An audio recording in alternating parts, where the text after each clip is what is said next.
난데없이 호접란 분갈이를 하게 되었습니다. 누가 해달라고 부탁을 한 것도 아닌데 제가 보고 스스로 해주겠노라고 아는 분 댁에서 덜렁 가지고 와 버렸습니다. 사실은 그 아는 분 댁의 호접란을 보면서 분갈이 해줘야 되겠네요 라고 몇 번을 얘기했는데 바쁘고 시간이 없어서 도저히 그거를 못 하더라고요. 그래서 요번에 보다가 안 되겠다 싶어서 제가 해드릴게요 하고 가져와 버렸습니다. 누군가에게는 무심코 지나쳐 버릴 수 있는 것들이 또 누군가에게는 괜히 신경이 쓰이고 마음에 남는 거, 그런 거 있잖아요. 아침에 눈을 뜨자마자 호접란에게 달려갑니다. 어디 보자. 도대체 어떻게 하고 있니? 어떻게 이렇게 바짝 마른 뿌리에서 이렇게 아름다운 꽃을 피울 수가 있니? 사실은 전날 밤에 가지고 와서 밤 사이에 이 있는 그대로 물에다가 담가뒀었어요. 이 망사를 둘렀는데 이 망사에 뿌리가 이렇게 다 끼워져 있고, 이거 플라스틱 컵이 이거를 이 안에 심겨져 있었는데요. 이거를 어제 밤에 가지고 친구 집에서 가지고 와서 제가 밤새 이렇게 물에다가 담가놨더니 그나마 이랬던, 이렇게 말라 비틀어졌던 이랬던 뿌리가 지금 밤 사이에 이렇게 된 거예요. 근데 이게 막 서로 엉겨 붙어 가지고 아무래도 이 플라스틱 컵을 먼저 잘라내야 될 것 같아요.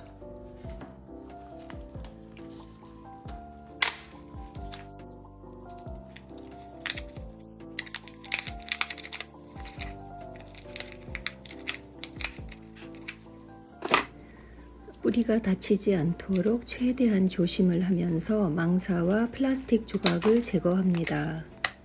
저도 호접란 분갈이는 해보지 않던 것이라 제가 가진 호접란 두 뿌리 말고는 처음이었거든요.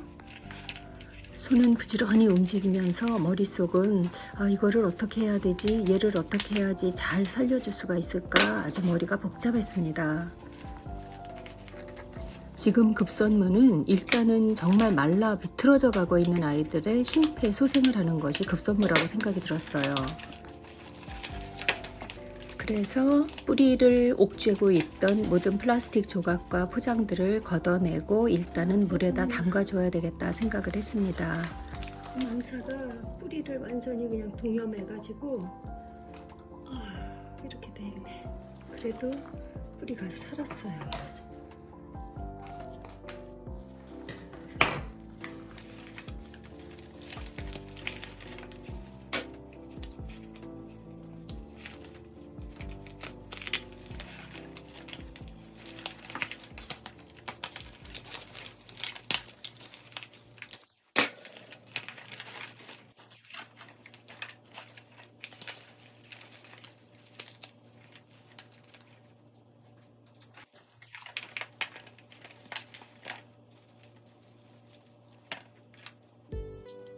지금 이렇게 돼 있어요. 이제 여기서 이렇게 완전히 죽은 가지들을 한번 죽은 뿌리들을 지금 이렇게 죽은 뿌리들을 이제 여기서부터 다 잘라볼게요. 호접란이 꽃이 피어 있을 때는 분갈이를 하면 안 된다고 하지만 지금 그런 걸 따질 때가 아니라는 생각이 들었어요. 끝에는 살았는데 이럼에도 불구하고 여기는 완전히 죽었는데 여기서 다시 살아났어요. 이 생명의 신비.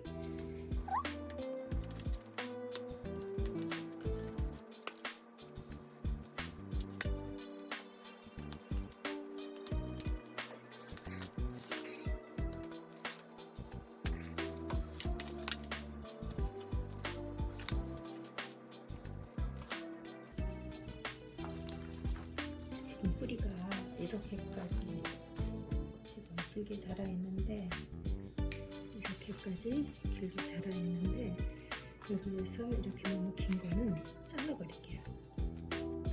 이렇게.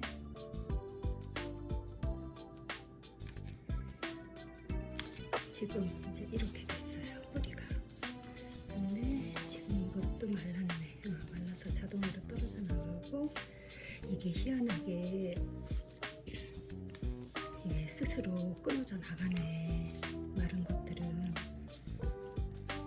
다 정리가 된 것 같아요. 그런데 지금 이 밑에 있는 친구들은 길이가 길기는 한데 그냥 두어 볼게요. 그냥 두고 이 상태로 오늘부터 물에 담가서 이 상태가 얘네들이 어떻게 변하는지 좀 봐야 될 것 같아요. 지금 현재 상태는 밑에 어저께 얘네들은 말라서 정말 위에까지처럼 아이고 부러졌다. 아이고 이거 약하구나.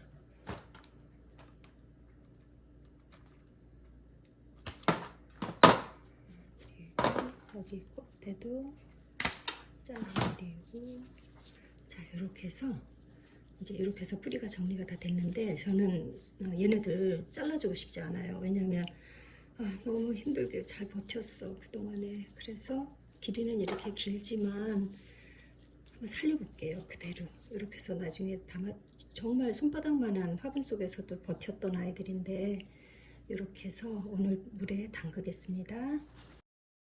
어제 밤 사이에 물에 담가졌던 부분하고 물에 담기지 못했던 부분하고 확연하게 구분이 되는 거 보이시죠? 자, 몇 개월 동안 정말 가물었던 아이들이 물속으로 들어갑니다.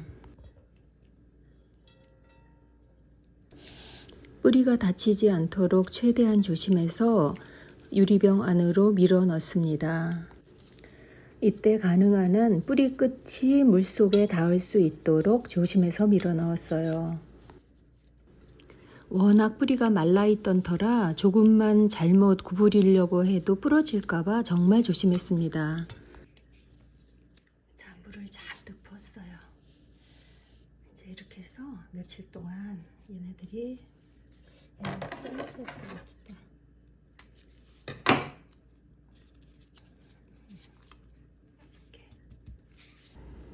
여러분 보이시죠? 어저께까지 바짝 말라있던 뿌리가 이렇게 탱글탱글해졌어요. 밤사이에. 얼마나 대견하든지요. 이렇게 하루 이틀 지켜보다가 화분이랑 어떻게 해야 될지, 어디에 심어야 될지 조금 스터디를 해보고 그리고 심어줄 거예요. 사실은 친구 집에 있던 후접란이 무려 6뿌리나 되었어요. 모두 다 같은 상태로 바짝 말라 있었고 저도 잘 모르지만 그래도 일단은 물이라도 충분히 주어야 되겠다는 생각으로 가져왔습니다. 하루가 다르게 뿌리가 물을 흠뻑 먹고 있어요. 정말 생명의 힘은 대단하다는 생각을 합니다. 이틀 동안은 뿌리 전체가 물에 닿도록 충분한 물에 담가 두었고요. 셋째 날 되는 날부터는 물을 3분의 1 정도로 줄여 바꿔 주었습니다. 자, 오늘은 드디어 호접란을 바크에 심어주는 날입니다.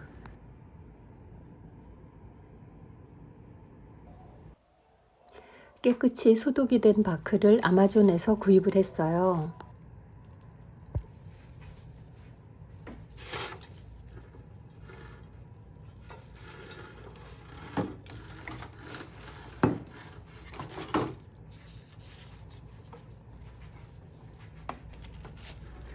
난 뿌리의 중심이 화분의 중심에 오도록 뿌리의 균형을 맞춰서 화분 안으로 조심스럽게 자리를 잡아 넣었어요. 분갈이를 할 때는 기존에 심겨져 있었던 화분 크기의 1.5배 정도가 좋다고 하는 그 정보를 많이 들었기 때문에 이 화분의 크기도 기존에 있었던 거에 한 2배 정도는 되는데 뿌리가 지금 워낙 왕성하다 보니까 지금 보시는 그런 사이즈를 정했고요. 그리고 바크를 사용해서 분갈이를 해주고 있습니다. 바크는 아마존에서 구입을 했고요. 워낙 바크가 굉장히 깨끗하게 가루도 없이 너무나 깨끗하고 좋은 상태였기 때문에 바로 분갈이에 사용하기로 했습니다. 뿌리가 손상이 가지 않도록 위에서부터 살살 조심해서 밀어 넣으면서 조금씩 눌러주면서 뿌리 사이에 공간이 생기지 않도록 조심해서 바크를 집어넣어 줬어요. 바크를 이용해서 분갈이가 끝난 호접란은 물을 충분히 내려줘서 물을 샤워식으로 물을 내려주면서 바크를 물로 한번 깨끗이 한 번 더 씻어 내려주고요. 그리고 충분히 바크에 물이 스며들 수 있도록 그렇게 물을 내려주고 물에 담가 두었습니다. 그리고 먼지가 쌓여 있던 잎사귀도 가볍게 샤워시켜 주었어요. 먼지로 완전히 뒤덮여 있던 호접란 잎사귀를 닦아주면서 얘가 얼마나 시원할까 하는 생각을 했어요. 이렇게 호접란 6뿌리를 바크를 이용해서 모두 분갈이를 하였습니다. 이제 새 집에서 새로운 이불을 덮고 있는 호접란들이 잘 성장해서 예쁜 꽃을 피우기를 간절히 바라면서 이 아름다운 작업을 마감합니다. 함께 해주셔서 감사합니다.